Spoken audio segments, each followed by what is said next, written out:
bad lookout.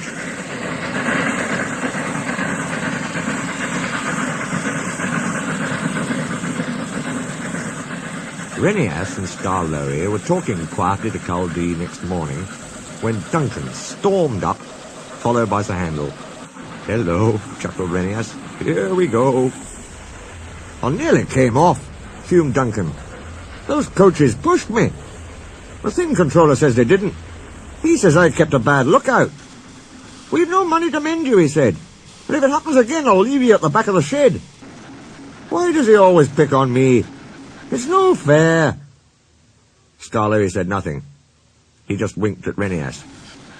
"As you were saying, Chaldee," remarked Renias, "you had 2 coaches on your trial trip.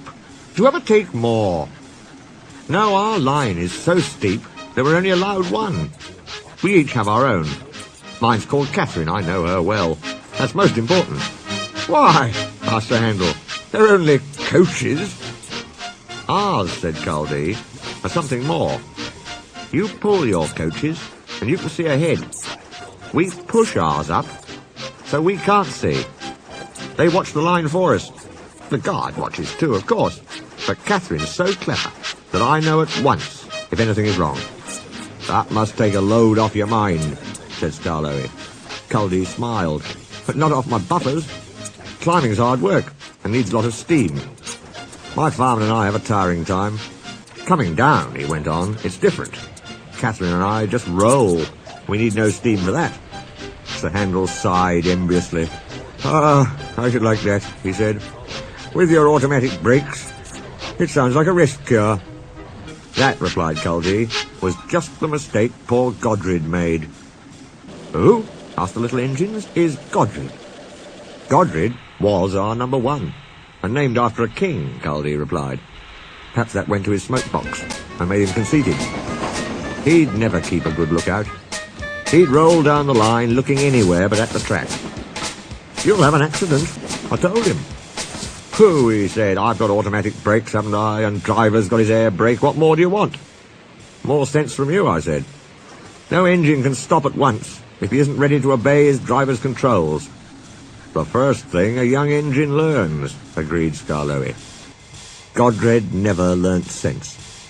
His driver and fireman and the manager all spoke to him. They even took him to pieces to see if anything was wrong. But he still went on in the same old way. One day, I was going up and waited at a station for Godred coming down to pass me. As I waited, so it happened. One moment he was on the track. The next, his driver and fireman jumped clear as he rolled over.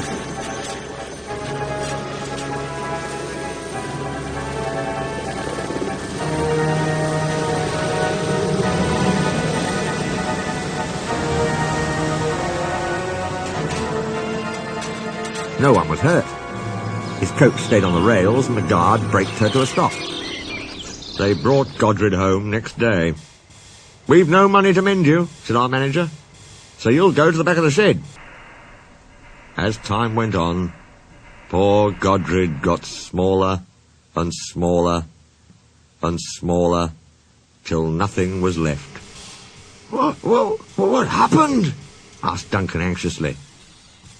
"It's not nice to talk about," said Chaldee. "But what happened? Why isn't it nice?"